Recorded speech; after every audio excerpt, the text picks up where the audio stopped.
આજે આપણે કૃષ્ણદાસ ભટ્ટ, આપણે જેમ લખાબાપાની વાર્તા લીધી ને, ઘણા બધા પ્રતાપગઢના પ્રસંગો જોયા, તો એ પ્રમાણે એક વૈષ્ણવની વિનંતી આવી છે. આપણે આજ્ઞા તરીકે આપણે એ પ્રમાણે આજે કૃષ્ણદાસ ભટ્ટની વાર્તા લઈએ છીએ કે કૃષ્ણદાસ ભટ્ટ ગુણમાલ ભક્તમાલ અને પુષ્ટિ સંહિતા ભાગ 2 408 પાના નંબર અને ગોપાલ સુધા કરીને બહુ જૂનું પુસ્તક છે.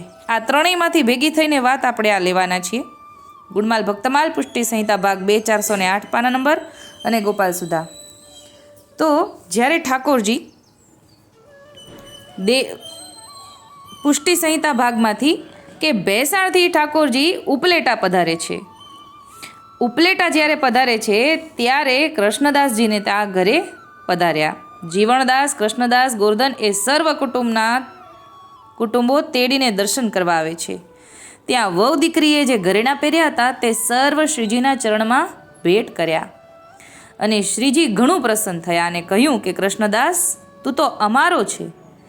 એવા શ્રીમુખના વચન સાંભળીને કૃષ્ણદાસ ગદગદિત થઈને રાજના ચરણમાં દંડવત પ્રણામ કરે છે અને મંદ મંદ વાણીથી બોલે છે, રાજ, આપ પરમ ઉદાર અને અમો તો જીવ છીએ.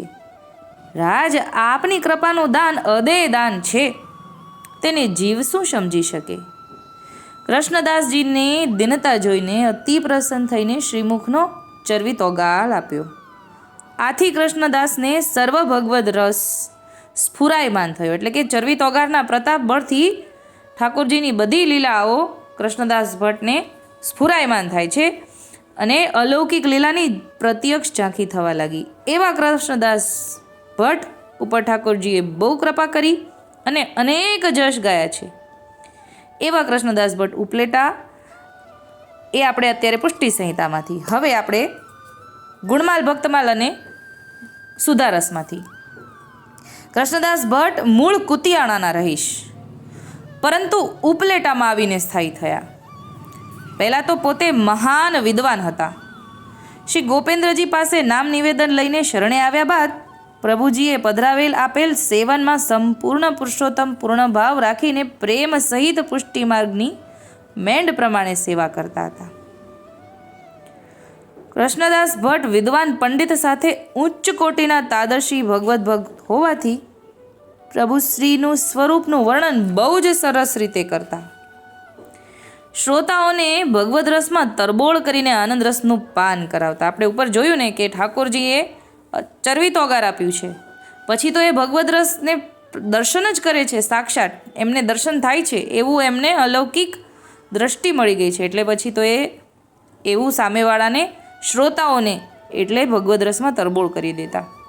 કૃષ્ણદાસ ભટ્ટજી શાસ્ત્રાર્થ કરવામાં પણ ઘણા નિપુણ અને સાથે ગોપેન્દ્રજી રસાત્મક સ્વરૂપ છે તેવું પ્રતિપાદન કરીને વૈષ્ણવવૃંદને અનેરો આનંદ આપતા. એટલે કે શાસ્ત્રાર્થનો અલૌકિક રીતે વિનિયોગ કરીને સ્વરૂપ નિષ્ઠા કરાવતા. ભગવદ્ વાર્તા કરતાં કરતાં સમયની મર્યાદા પણ નહોતી રહેતી. એટલે કૃષ્ણદાસ બાવરા કહેવાતા, કારણ કે ભગવદ રસમાં તથા ભગવદ સેવામાં તેમની તન્મયતા ઘણી જ વિશેષ હતી. હવે એક સમય ગોપેન્દ્રજી પરદેશ કરતાં કરતાં સોરઠમાં ઉપલેટા પર કૃપા વિચારીને ઉપલેટા પધારે છે. કૃષ્ણદાસજી પ્રેમમાં મગ્ન બનીને પોતાના ધન્યભાગી માનીને સરાહના કરવા લાગ્યા.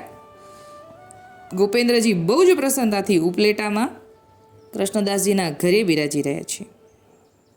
કૃષ્ણદાસ ભટ્ટ ભગવદ્ વાર્તામાં જે સ્વરૂપનિષ્ઠાનું પ્રતિપાદન કરતા તે જ પ્રભુ સાક્ષાત ઉપલેટામાં પધાર્યા હોવાથી ગામનું વૈષ્ણવવૃંદ પણ શ્રી ગોપેન્દ્રજીની સાનિધ્યમાં ઉપસ્થિત રહેતું. એટલે પહેલેથી જ ગામના જે વૈષ્ણવો છે એમને ગોપેન્દ્રજીના સ્વરૂપની કૃષ્ણદાસ ભટ્ટે જ સ્વરૂપનિષ્ઠા કરાવી. હવે પછી એ જ સાક્ષાત ઠાકોરજી પધારે એટલે વૈષ્ણવવૃંદને તો બહુ ભાવથી દર્શન કરવા આવે ને કે આ ઠાકોરજી વિશે આપ વાત કરી રહ્યા છો તો અમારે દર્શન કરવા છે. એટલે ઘણું વૈષ્ણવવૃંદ સાનિધ્યમાં ઉપસ્થિત રહેતું. શ્રી ગોપેન્દ્રજી સમગ્ર વૈષ્ણવવૃંદને અલૌકિક વચનામૃતનું પાન કરાવી પુષ્ટિ માર્ગના સિદ્ધાંતો સરસ રીતે સમજાવી વૈષ્ણવોને કૃતાર્થ કરતા. ગોપેન્દ્રજી પધાર્યા હોવાથી ભટ્ટજીએ પોતાના નિત્યના વ્યવહારિક ક્રમ છોડીને પ્રભુજીની સેવા ટેલમાં તત્પર રહીને શ્રી પ્રભુજીના અમૂલ્ય અને અલૌકિક વચનામૃતનો લાભ જેટલો લેવાય તેટલો લઈ લેવો છે આવો અવસર ફરીવાર ન મળે એમ હૃદયની અંદર નિર્ણય કરીને લૌકિક જંજાળ સર્વ દૂર કરીને પ્રભુજીના સાનિધ્યમાં એક પણ ક્ષણ ગુમાવ્યા સિવાય અવિરત શ્રી ગોપેન્દ્રજીની સાનિધ્યમાં રહીને પોતાનાથી બનતી સેવા શ્રી પ્રભુજીના વચનામૃતનો લાભ લેવા લાગ્યા.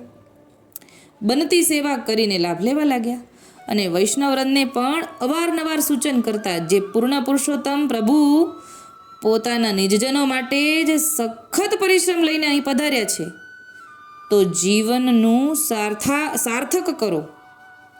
એટલે આવું કૃષ્ણદાસ ભટ્ટ વૈષ્ણવોને કહેતા કે અત્યારે લાવો લઈ લો, ઠાકોરજી અહીંયા બિરાજે છે, પ્રત્યક્ષ આનંદ લઈ લો. ગોપેન્દ્રજી સારો એવો સમય ઉપલેટામાં બિરાજ્યા અને દ્વારકા જઈને ડુંગરપુર જવાની તૈયારી કરી રહેલ છે. કૃષ્ણદાસ ભટ્ટને હૃદયમાં ગ્લાનિ થાય છે. પ્રભુજીને વિનંતી કરે છે કે જે કૃપાનાથ હજુ થોડો સમય વધારે બિરાજીને નિજજનોને આપના અલૌકિક વચનામૃતનો લાભ આપીને કૃતાર્થ કરો.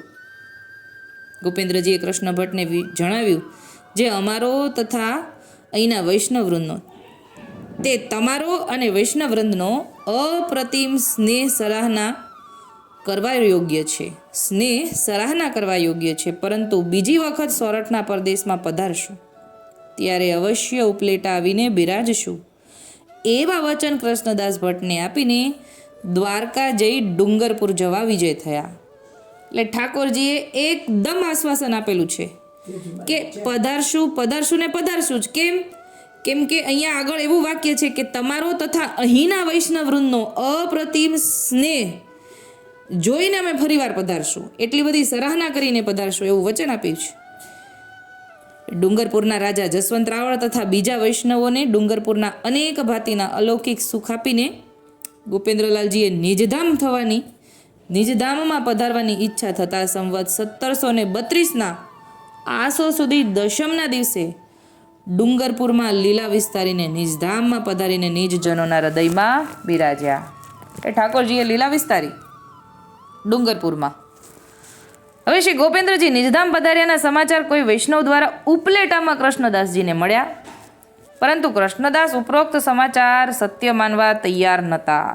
ન જ બને ને, કેમ કે ઠાકોરજીએ મન વચન આપ્યું છે પધારવાના છે. કારણ કે શ્રી ગોપેન્દ્રજી ફરી સોરઠમાં પધારશું ત્યારે અવશ્ય પધારવા વચન આપેલ છે. પ્રભુજીના શ્રીમુખના વચન મિથ્યા ન જ થાય એવો દ્રઢ વિશ્વાસ ધરાવનાર કૃષ્ણદાસજી ઉપરોક્ત હકીકત સત્ય માનવા જરા પણ તૈયાર નહોતા. સમાચાર લઈ આવેલ વૈષ્ણવે કહ્યું, જે ભટ્ટજી, મેં આપને જે હકીકત જણાવી એ જરા પણ અતિશયોક્તિ નથી, એ સાચું જ છે. શ્રી ગોપેન્દ્રજી નિજધામ પધાર્યા છે, તે સત્ય હકીકત છે. કૃષ્ણદાસજી વિચારમાં પડી ગયા છે, જે આ હકીકત સત્ય કેમ માની શકાય? પ્રભુજીએ આપેલ વચન સર્વથા મિથ્યા ન જ થાય એવા અનેક પ્રકારના વિચારો આવવા લાગ્યા. ઘણા જ વિચારોને અંતે ભટ્ટજી એવા નિર્ણય ઉપર આવ્યા કે જે શ્રી ગોપેન્દ્રજી અહીં સાક્ષાત પધારીને દર્શન ન આપે ત્યાં સુધી અન્ન જળનો ત્યાગ કરવો. અને ત્યાં જે વૈષ્ણવો ઉપસ્થિત હતા તેને ભટ્ટજીને સંબોધન કર્યું કે જે ઉપરના સમાચાર સર્વથા સત્ય ન હોય એમ મારું દ્રઢપણે માનવું જ છે. તો અત્યારથી જ એવા નિર્ણય ઉપર આવેલ છું, જે ગોપેન્દ્ર પ્રભુ અહીં પધારીને સાક્ષાત દર્શન ન આપે ત્યાં સુધી અત્યારથી જ અન્ન જલનો ત્યાગ કરું છું. એટલે તમે જે વાત કરી રહ્યા છો એ સત્ય ન હોય, ઠાકોરજી અહીંયા પધારશે ને દર્શન મને આપશે, હું અહીંયાથી અન્ન જલનો ત્યાગ કરું છું એવો નિર્ણય લીધો. હવે આગળનું આપણે આવતા વખતે લઈશું. અત્યારે અન્ન જલનો ત્યાગ કર્યો છે ત્યાં સુધી આપણે વિરામ આપીએ. અત્યારે આટલું જ બોલીને મારી નાની વાતને વિરામ આપું છું. બોલ શ્રી ગોપાલ લાલ કી જય.